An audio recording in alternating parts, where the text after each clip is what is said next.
Inside the Same Brain is what we're about to do now, Paris Sharkey. Sharkey, I kind of sit back and I listen to a lot of podcasts, listen to a lot of sports radio.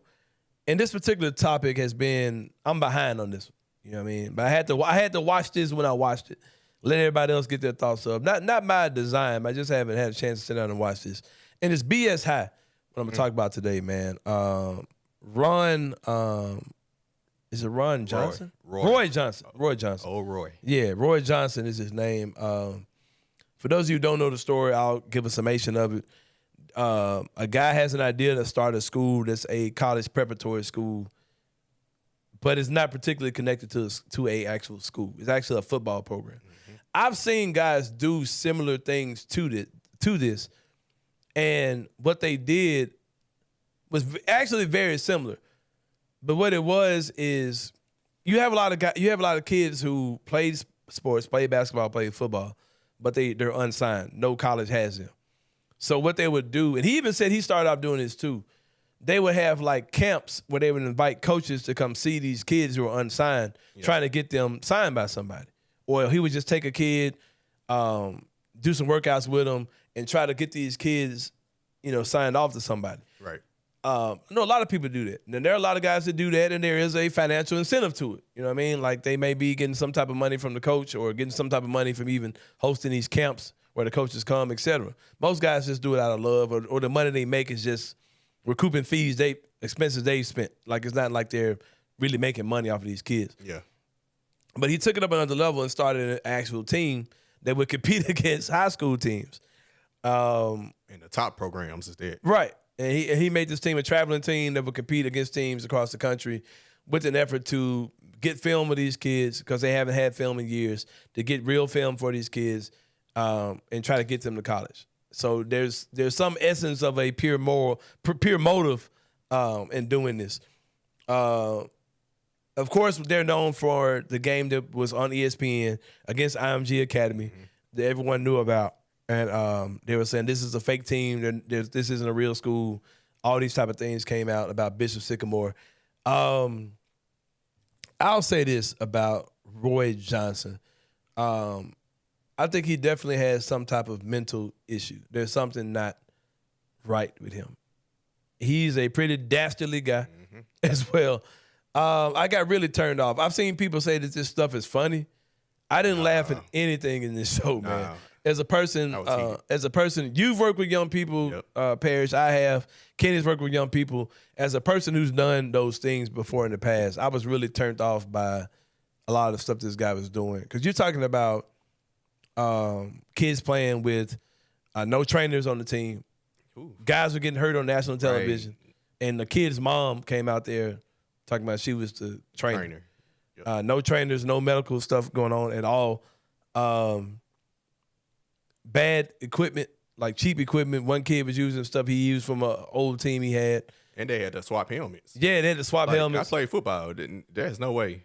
Yeah. You can just take a helmet off. Because the helmet's supposed to be like pumped up with, like it's like fitted to your head almost. It fits to you, right. Yeah, it's nuts, man. They were swapping helmets. Kids getting injured, like I said, major injuries. He was telling them to go back out there and play. Mm-hmm. Kids, like, career's probably over now because of that type of stuff. Playing games in 2 days. ESPN game, they had just played Friday. Yeah, just played that Friday. They turned right back around. That charging tuition to be on this team, $14,000 tuition, something like that to play on this team that has no school connected to it, just strictly to play on this team. And then having the kids, suggesting that the kids get PPP loans, helping them set those up, and taking the money and paying himself with these kids. Getting apartments in their name. Not paying hotels or sending bounce checks. Bounce checks, all kind of credit card scams. Having these kids steal food, help him to steal food to feed them. It's just embarrassing, man. And there are people who have good intentions for kids who do things like this, who try to find kids who are out of eligibility and try to get them exposure, try to get them connected with guys who can record and edit highlights and these type of things, work them out, keep them in shape, hold these camps for the coaches to come see them. There are guys who do this across the country. And for this guy to move so disgustingly, man, it's just nasty work, man. It just really made me angry. There were certain moments where he just really just, I'm like, dude. Then like when the kids like opened up and broke down and talked about how much this guy let them down, man. For him to get defensive and like lash back out at the kids, I'm like, man, no, like stop, man, and like lying about stuff. And then they said he had some domestic violence stuff going on. They beat that homeless guy. Yeah, they beat up on that homeless dude. That just sounded just sick, man. Ran over some geese on purpose. Right, yeah. Now, I'm going to say this, man. As a person whose car was stolen, like, I understand that level of anger. Mm-hmm. But that you caught the guy breaking into your car, and you had your team beat this dude's ass. Like, you had kids go out there and beat this dude, man. And the assistant coach just sitting there. Yeah, and his kid was one of the kids. Sad, sick stuff, man. BSI, I don't know if this dude gets paid for you watching this. Probably not. He probably got paid off the top. Yeah, he's probably not getting paid residually for this show. Go check it out. I think it's on Max, formerly HBO Max. Mm-hmm. Sad stuff, man. The fact that he got it to this far, and then he keeps talking about how, you know, man, I feel like I won. I feel like, you know, I got attention on these kids, and I still feel like I did the right thing. No, man, like you were using these kids you were getting $12,000 to $14,000 tuition per kid.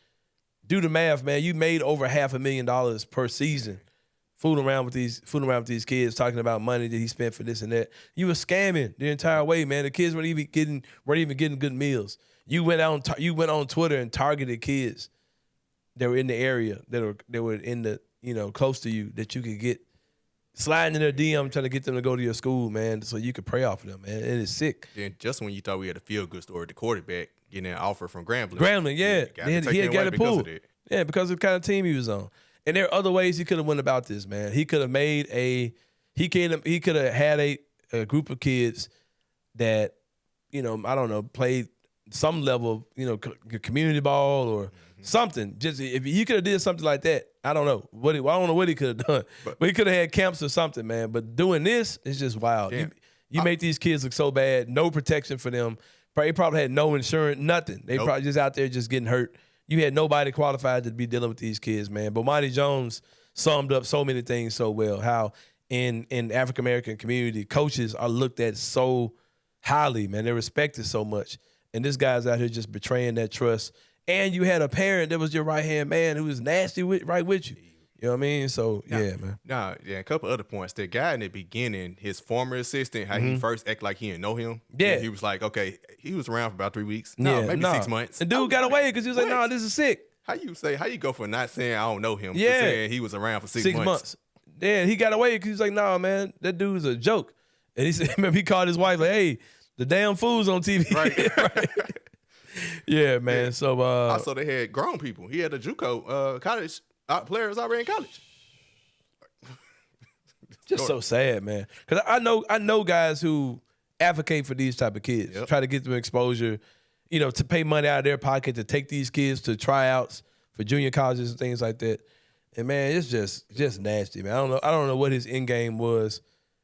How long do you think you could just be out here just finessing, man? And he said he's still going. Trying to keep it going. Trying to get it started back. I'm like, bro. He's like, this show is going to help me get more exposure. I'm like, man, stop it, bro. You just sick in the head, man. Anybody who's like trying to champion that dude, get out of my face for sure, man.